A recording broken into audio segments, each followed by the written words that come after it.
done pornography from 18 to 25 years old. Yeah, at first I was enjoying it because the money was rolling in. I understand why women sit and go, maybe I should make an OnlyFans. I mean, I was making probably, it could be anywhere from 30 to 50,000. I was more so treating it somewhat as a business, but that didn't last long. That empowered feeling, it fades. When you continue to objectify yourself, sooner or later you will feel it. It takes a toll on your soul. In my time of being in the industry, I only knew 2 women that didn't use drugs. I mean, I've seen women like pounding back bottles of alcohol, and it's so crazy because the porn activists, oh, these women are empowered, they love what they're doing. In my head, I'm thinking, yeah, she's not as happy and empowered as you think she is. Like, I've seen her have to get wasted just to do the scene that you think she's enjoying. You wear your alter ego. So it's crazy because the moment that I'm Jenna, my stage name, I became a different person. I started acting out my role. The people that saw me out there as Jenna saw a girl that was bubbly and happy and exciting. What nobody knew was that, like, I used to actually buy this drug called GHB, and it's a date rape drug. I would take a capful and just sleep for days at a time. I'd wake up soaked in my own urine. That's how depressed I was.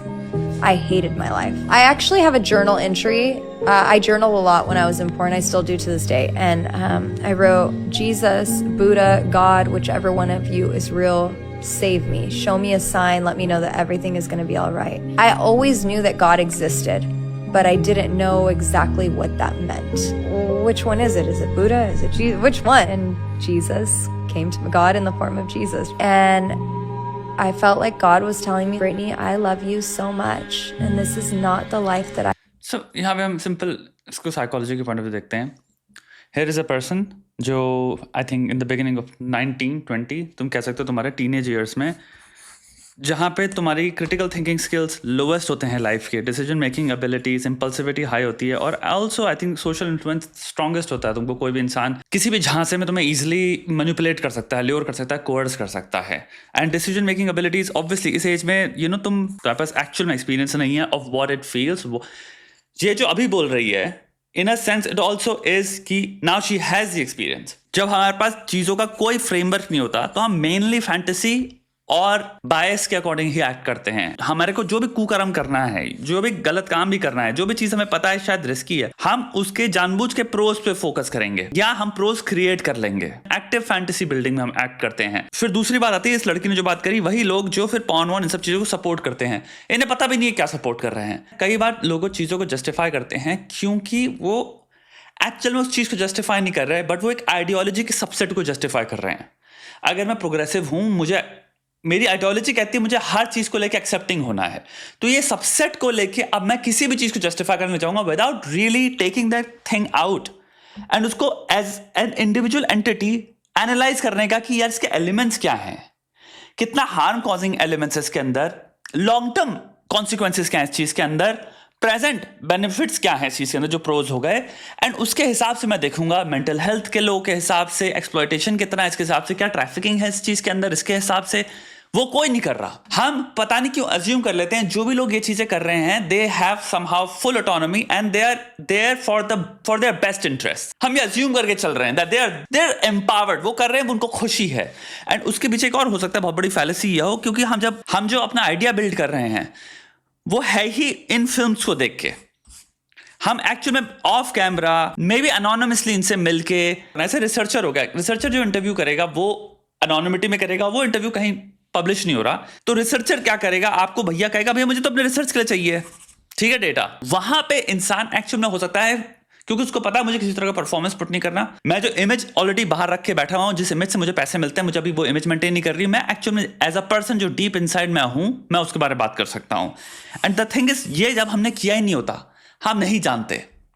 तीसरी चीज आती है now the performance, जिसको हम देख रहे हैं, हम मानो या ना मानो वो एक मूवी है, वहां उस इंसान को परफॉर्म करना ही करना है, करना ही करना है. और परफॉर्म करना मतलब समझो क्या है, इसमें एक बहुत तगड़े लेवल पे सोशल कंपैरिजन आ जाता है. आप अपने पीयर्स को देख रहे हो वो कैसे परफॉर्म कर रहे हैं, क्योंकि आपका ये काम है तो आप सबका काम नोटिस कर रहे हो और उस हिसाब से अपने दिमाग में सोच रहे हो कि मुझे ये करना है, मुझे ऐसा करना है, मुझे ऐसा चेहरा रखना है, मुझे ऐसे दिखाना है. इस इंसान की जो चीज बिक रही है जिसकी वजह से इसको प्रेज मिला, यहाँ पे तुम्हारे अप्रूवल आ जाता है, प्रेज आ जाता है, अपॉर्चुनिटीज आ जाती हैं, सारी चीजों के अंदर जब तुम सेंटर में होते हो, तुम्हारे ये फैक्टर्स है जिसके हिसाब से तुम चीजों को समझ रहे हो? इतने सारे एक्ट्रेसेस हैं, एडल्ट एक्ट्रेसेस, जिन्होंने धंधा छोड़ दिया टॉप ऑफ द फेम पे, बिकॉज बाद रिपोर्ट्स आई हैं, ये सब तुम आर्टिकल से पढ़ सकते हो, क्योंकि भाई कुछ सीन्स है जो बहुत फेमस सीन्स होंगे बट वहां वो अब्यूज थी। हमें जो देख के लग रहा होगा कि भाई क्या गजब सीन है ये, या फिर इतना एंजॉय कर रहा है, वो इंसान ने बाद में बताया वो सीन उसकी लाइफ का सबसे हॉरिबल सीन था, इतना हॉरिबल सीन था उसने वो इंडस्ट्री छोड़ दी। भाई आप इतनी एक्सट्रीम से एक्सट्रीम चीजें देख रहे हो, और उसके बाद तुम्हारी वो कौन लड़की है, एमिली शायद उसका नाम है, वो उस वक्त कोमा वोमा में थी, आप शायद वो उठ गई है।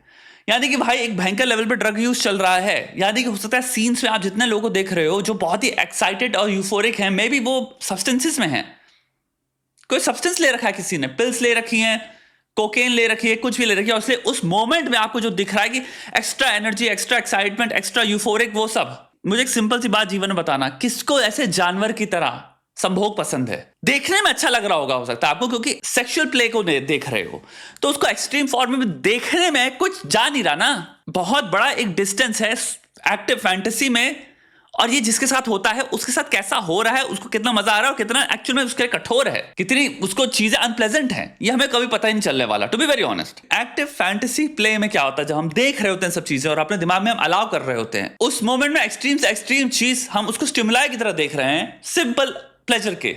मैं इतना तो गारंटी के साथ कह सकता हूं, अडल्ट मूवीज, ये सब पिक्चर हैं, ये बनाने वालों के लिए भी हानिकारक है। मैं प्रोड्यूसरों की बात नहीं कर रहा हूं, प्रोड्यूसर वो सबसे ज्यादा पैसा बना रहे हैं, लेकिन ये जो एक्टर्स हैं, क्योंकि ये हमेशा बच्चों को उठाते हैं, तुम इसे देखना, 18-19, ये एक एज है जहां पे ये लोग सबसे पहले ये लोग एनरोल करते हैं। तुम जिनको भी देख रहे होगे ना, इनका भी जो भी नाम है तुम्हारे दिमाग में, तुम इसे देखना, वो शुरू किस एज से हुए हैं, वो हमेशा 18-19 दिखेगी, हो सकता है 17 हो सकता है 16 हो, वो अब चेंज कर देंगे, लीगल केस चक्करों की वजह से दिखाएंगे नहीं, बट एक बहुत ही मासूम उम्र में पहली चीज रिक्रूटमेंट होता है। दूसरा तो मैं चीज नोटिस करना, इनके घरों में बहुत कठिनाइयां होंगी, ये बहुत स्टेबल घर से नहीं आ रहे, हो सकता है इनको चाइल्डहुड ट्रॉमा हो सकता है कोई डिसऑर्डर हो, पीयर प्रेशर हो सकता है, आपके दोस्त आपको घुसा रहे हैं इस चीज में प्रेशर कर करके, पैसा की चकाचौंध दिखाना, ये सारी चीजें हो सकती हैं, सबका हो सकता है पूरा मिक्सचर हो। तीसरी चीज, अब एक और चीज समझो, मुझे बताओ इतिहास में, कई लोग कहते हैं ये नॉर्मल है, मुझे बताओ किस इंसान के लिए ये नॉर्मल है, मुझे ऐतिहासिक रूप से बताओ। तुम कहोगे अरे पुराने जमाने में भी होती थी या उनसे कराया जाता था, बालक क्या बोल रहे हो? किसी को जगह पे बैठाया गया है, थोड़ा इतिहास या तो पढ़ लो, ढंग से नहीं पढ़ो तो थोड़ी एंथ्रोपोलॉजी के हिसाब से नहीं, एक्चुअल में साइंस के हिसाब से इतिहास पढ़ो, किसी मूरख लाल पिक्चर बनाने वाले के हिसाब से इतिहास में पढ़ो जो वो ग्लोरीफाई कर रहा है। जो मैं ये नहीं कह रहा भाई, अगर कोई चूज कर रहा है अपनी जिंदगी में, कोई 25 साल का इंसान है, 28 साल का इंसान है, और उसने कहा मुझे ये करना है, करो, ये फ्रीडम होना चाहिए। आप अगर as an individual, as an adult, a free thinking, you know, I can have a very good job, क्योंकि मेरे पास मास्टर्स है फाइनेंस में। मेरी बात समझना, अगर एक इंसान को सारी चॉइसेस दी जाएं, अच्छी जिंदगी दी जाए, सारे ऑप्शंस होने बाद अगर इंसान डिसाइड कर रहा है मेरे को एक प्रोस्टिट्यूट बनना है, हमारा उससे कोई लेना देना नहीं है, तुम एक अडल्ट हो, तुम्हारी जिंदगी, तुम्हें जो करना है करो। मैं बात कर रहा हूं भाई एक इंसान जो कि जगहों में किसी तरह से ले आया गया और फिर वो अब निकल नहीं सकता, उसने एक्सेप्ट कर लिया ये मेरी जीवन है, वहां पे चॉइस नहीं है। एक इंसान जिसको लगता है मैं कभी निकल ही नहीं सकता, एक इंसान जो शायद निकलना चाहता है लेकिन उसको लगता है मैं इतना फंस चुका हूं, एक इंसान हो सकता है जो किसी से बहुत बुरी तरह से मैनिपुलेट हो रहा है, उसके ऊपर जो बैठे हैं उसको कभी निकलने नहीं देंगे, तो इसको लर्न्ड हेल्पलेसनेस कहते हैं। अडल्ट फिल्म्स को भी अगर ऐसे देख पाओ तो देखना, बट ये भी आपका ब्रेन भी आपका उसके साथ खिलवाड़ कर रहा है, आपकी सेक्सुअल परसेप्शन के साथ खिलवाड़ कर रहा है, ये कर रहा है, इसमें कोई डाउट नहीं है। इसके बहुत ज्यादा नेगेटिव कॉन्सिक्वेंसेस आपके हेल्थ पे भी, आपकी साइकोलॉजिकल हेल्थ पे भी। जो लूप क्रिएट हो रहा है वो आपको और ज्यादा बना देता है कि देखने के लिए आप दिन में 4 या 5 बार आप यही देखते रहते हो। एक आइडियल जिंदगी होनी चाहिए, तुम सुबह उठते हो एंड तुम्हारा दिल उस वक्त आउट ऑफ नोवेयर चूज करता है to perform the thing you love the most in the world, not the thing जो तुम हैबिचुअली ट्रेन कर चुके हो अपने आप को कि इसके बिना आप सुबह आगे नहीं बढ़ती। तुम सर्कस में फंसे हुए जानवर नहीं हो जो ट्रिक के हिसाब से अब चल रहा है, सुबह उठे तो अब ये करना है, कोई चॉइस नहीं है। मेरी चॉइस है, मे भी शायद मुझे कविताएं पढ़ने का आजकल शौक लगा यार, जब मैं पढ़ता हूं 1 घंटा या आधा घंटा दिल खुश हो जाता है, फाइनली कुछ कविताएं समझने भी आने लग गई हैं। जिंदगी वो खूबसूरत जहां पे उठे और पोएट्री पढ़ी, 4 आधा घंटा थोड़ी पोएट्री पढ़ते हैं, फिर आराम से उठे, कोई सेक्स का ख्याल आया ही नहीं दिमाग में, चाहे कितना स्ट्रॉन्ग मॉर्निंग मूड हो, आप उस चीज को एक नेचुरल चीज की तरह देखते हो। इट्स नॉट समथिंग जिसको आपको सॉल्व करना है, इट्स नॉट समथिंग जिसको आपको है कि ये मुझे फोर्स कर रही है, अर्ज कर रही है, मेरे को वो जो मेरी डेली हैबिट है मुझे वो करना ही पड़ेगा, उससे छुटकारा चाहिए, मुक्ति चाहिए। पर तुम गुलाम हो उस चीज के। सोचो तुम्हारी बुद्धि किस लेवल में जकड़ी हुई है, चेन्स में है लस्ट के। लस्ट होने में कोई बुराई ही नहीं है। पता नहीं क्यों लोगों को लगता है हमें इससे मुक्ति चाहिए। लस्ट से मुक्ति नहीं चाहिए। लस्ट के साथ तुम इजीली एग्जिस्ट कर सकते हो by simply accepting that it exist. It exist. भाई सुबह उठे, मॉर्निंग उठे स्ट्रॉन्ग, कोई बुराई नहीं यार। मेरा मन मुक्त है, मन फ्री है, तो मैं आराम से कविता पढ़ता हूं यार, और आधे घंटे में मैं देखता हूं मैं भूल भी गया था लेकिन वो जा चुका है। आराम से सुबह उठे, ब्रश किया, सोचना आज क्या कर रहे हैं दिन में, अरे आज कसरत करनी है यार, मेरा ब्रेकफास्ट में कितनी कैलोरीज का मुझे ब्रेकफास्ट करना चाहिए, हेल्थी ब्रेकफास्ट क्या होना चाहिए यार, क्योंकि भाई मेरे को एनर्जी मेंटेन करनी है पूरे दिन में। अब ये है जिंदगी अच्छी। तुम वही दूसरी जिंदगी जहां पे कितने लोग हो तुम इसे कैप्टिविटी में जी रहे हो। तुम सुबह उठ के कुछ करते हो, मोटर चलाते हो, जो भी करते हो अपने साथ, और फिर तुम एक घटिया सी जिंदगी जी रहे हो क्योंकि उसमें तुम्हारा आधा घंटा निकल गया, या तुमको थोड़ा सा शर्म आ रही है अपने से, तुम हल्का सा बेकार फील कर रहे हो, कैप्टिविटी में जी रहे हो तुम। मे बी अगर खुद की आदतों की वजह से ना समझ पाओ कि मेरे शरीर पे जो हो रहा है इसका इफेक्ट, मेरे मानसिक हेल्थ पे जो इसका इफेक्ट हो रहा है, ये जो मुझे दिख रहा है, मुझे वहम क्रिएट कराया जा रहा है कि लड़कियां बहुत एंजॉय कर रही हैं, ये भी ड्रग्ड हैं टू अ ग्रेट डिग्री, ये भी सफर कर रही हैं टू अ ग्रेट डिग्री। अगर ड्रग नहीं है, अगर सफर नहीं कर रही, तो वो एक्टिंग ही कर रही, क्योंकि उनको भी ये परफॉर्मेंस करनी है, उसका पैसा मिल रहा है उनको, चाहे वो अंदर से एंजॉय कर रही हो कि नहीं कर रही हो। वो पॉडकास्ट में चाहे कैसी वाहियात बातें करे, तुम एक चीज समझो, जितनी ज्यादा वाहियात बातें वो पॉडकास्ट पे करेगी उतना ही ज्यादा उसका धंधा चलेगा, ये उसको सिखाया जाए, सब सोशल लर्निंग है। आप एक चीज समझना, इंडिपेंडेंट क्रिटिकल थिंकिंग बहुत कम लोग हैं जो प्रैक्टिस कर रहे हैं, बहुत ही कम। और स्पेशली जब आप किसी भी तरह के ऐसे इंसान से, या किसी भी तरह के ऐसे इंसान को वीडियो पे नहीं देख रहे हो जो आपको बाय एग्जांपल दिखा रहा है क्रिटिकल थिंकिंग क्या होती है, और अगर आपका एनवायरनमेंट ही आपको फालतू की वाहियात चीजों से कंफर्म कर रहा है और अफर्म कर रहा है, तो आप यही सोचते रहोगे ये रियलिटी है, ये रियलिटी है, तो मेरे को ऐसी एक्ट करना है, मेरे को पॉडकास्ट में आके ऐसी बात बोलनी है। मेरी लास्ट जो पीयर थी उसने पॉडकास्ट में इतनी वाहियात बात करी, तो मैं अब और भी ज्यादा वाहियात बात करूंगी। मुझे दिखाना है मैं सबसे ज्यादा लूज इंसान हूं, सबसे ज्यादा सेक्सुअली रिस्की इंसान हूं, सबसे ज्यादा सेक्सुअली फ्लेक्सिबल हूं, मेरे कोई मॉरल्स है ही नहीं सेक्सुअल, मैं तो 200 लोगों के साथ कर लूं। जितनी हम आउटरेजेस चीजें बोलूंगी मैं पॉडकास्ट में जाके, मेरी उतनी इमेज अफर्म होगी, लड़के उतना ही पसंद करेंगे, मेरे को शायद प्यार मिलेगा, कोर में मेरे को प्यार मिलेगा। प्यार किससे मिल रहा है, वो ये काम करके मिल रहा है, लेकिन हम अभी रियलाइज नहीं कर रहे। एंसेस्ट्रली कोई इंसान ये चीज करने के लिए बना ही नहीं है। दैट्स नॉट, तुम्हारी बायोलॉजी तुमसे कह रही ये करो, ना तुम्हारी आत्मा तुमसे कह रही ये करो। अपने आप को 8 आदमियों के साथ रोज बेड पे जो तुम्हें करके निकल जाएंगे, जिसकी वजह से तुम्हारा लॉन्ग टर्म रिश्तों की परेशानियां हो रही हैं। लोगों की तुम्हारे पे नजर सिर्फ एक ऑब्जेक्ट की तरह है। मर्दों की तुमसे शायद रिश्ते बनाने की पूरी पॉसिबिलिटी कम हो जाती है। मर्द लाइफ में सिर्फ प्रिडोमिनेटली तुम्हारे साथ सिर्फ संभोग करना चाहते हैं। तुम्हारे बच्चे जब होंगे तो तुम्हें बिल्कुल डर लगेगा, शर्म आएगी, यार ये बच्चों को मैं जिंदगी में कैसे नेविगेट करेंगे, क्योंकि मैंने क्या कर्म कर रखे हैं। 40 में क्या करूंगा मैं, 35 में क्या करूंगा, 45 में क्या करूंगा, 50 में क्या करूंगा, 55 में क्या करूंगा, जब ये मेरा एक बहुत बड़ा पास्ट है जो मुझे जीवन भर हॉन्ट करता रहेगा और मुझे हमेशा एक्लिप्स करेगा, चाहे मैं उसके बाद कुछ भी करूं, इट विल एक्लिप्स मी। लोग मुझे भुलाने नहीं देंगे, क्योंकि भाई छोटी सी जिंदगी है, कोई इतनी बड़ी जिंदगी है ही नहीं, कोई 500 साल की जिंदगी छोड़ी है। I have for you. The life that I have for you will overflow with so much love, peace, and joy. And if you quit this business today, I'll bless your life. I took a step of faith. I said, I don't know if this is God or not. I'm new to all this, but I'm just gonna do it. See what happens. So I quit porn that day. So originally all my money was going to drugs. You know, I had like $1,500 saved. It was hard. This is another thing. लोगों को लगता है पैसा, ये लोग बहुत लोग बोलते हैं ओनली फैंस वालों के बारे में, क्योंकि आप सिंपल देख रहे हो अर्निंग, आप एक्सपेंडिचर कभी नहीं देखते हो, आप कभी सेविंग्स नहीं देखते हो। मैं बहुत हद तक आपको लिख के बता रहा हूं, ये लोग जितना कमाते हैं उतना उड़ा भी देते हैं। क्योंकि जो इंसान इतने, अब फिर वही वापस बात आती है ना, पर्सनालिटी बेस। जो इंसान इतने हद तक इतने इजीली पैसा बनाना चाह रहा है, वो हो सकता है उसके अंदर टेंडेंसीज हैं लाइफ में बहुत रिस्की डिसीजंस लेने की, बहुत इंपल्सिव डिसीजंस लेने की, मे बी बहुत एक्सट्रीम में जीना उसको पसंद है।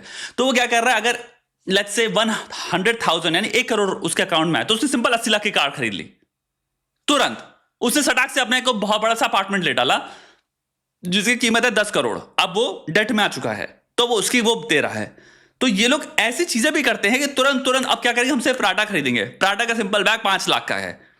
अब ऐसे समझो कि ये जिंदगी में लाइफस्टाइल में ऐसा आ जा रहे हैं जहां पे इनके एक्सपेंडिचर इतने हाई हो जाते हैं कि भाई वो 1 करोड़ जो इनका आ भी रहा है ना 1 महीने, जो तुम्हें लग रहा है इतना तो कमा रहा है इंसान, हमेशा खुश रहेगा, तुम एक चीज देख रहे हो इनके पास कुछ बच नहीं रहा, ये सब उड़ा दे रहे हैं, फिर ये लाइफस्टाइल में ऐसे आ जाते हैं। ये लोगों डेट ऐसे करने लग जाते हैं, फिर लोगों के साथ अराउंड ऐसे हो जाते हैं जो लोग इनका पैसा खाने लग जाते हैं, खींचने लग जाते हैं इनके लोग, तुम इनके सराउंडेड होते हो जिनसे पैसा ले रहे हैं दोस्ती के नाम पे। ये सब बहुत एविडेंट एग्जांपल्स हैं। तुम कितने करोड़पति अरबपति सेलिब्रिटीज को देखते हो, इनके बाद में पता चलता है ये लोग भूखे थे, इनका कुछ नहीं बचा, पैसे का कुछ नहीं था क्योंकि सब उड़ा दिया इन्होंने। तो एक चीज और नोटिस करो, जितने ज्यादा शॉर्टकट से कोई भी इंसान पैसा कमाना चाहता है, तुम समझ लो वो may be stability long term सोचने की उसकी टेंडेंसी बहुत कम है, तभी तो उसको शॉर्ट टर्म चाहिए ना, तो उतनी ही तेज में भी उड़ाना भी चाहता है। I applied dozens of places and did dozens and dozens of interviews. Well, what'd you do the last 7 years? It was mortifying, and it took me a while to find a job, and I had to start at the bottom of the barrel, mind you. I was making like $11.25 an hour. I was making less money than ever, yet I was so much happier. I was excited to wake up every morning, and you can't buy that kind of happiness. It was like God just restored everything. What God's restoration looks like is He takes you back to a place. Imagine yourself at like 2 and 3 years old, when you were full of joy, full of faith. You believed you could have anything and everything. Back to the place before you ever knew what it was like to be rejected, before you ever knew what it was like to be abused, before you ever knew what it was like to be cheated on. That's what God brings you back to. That innocence.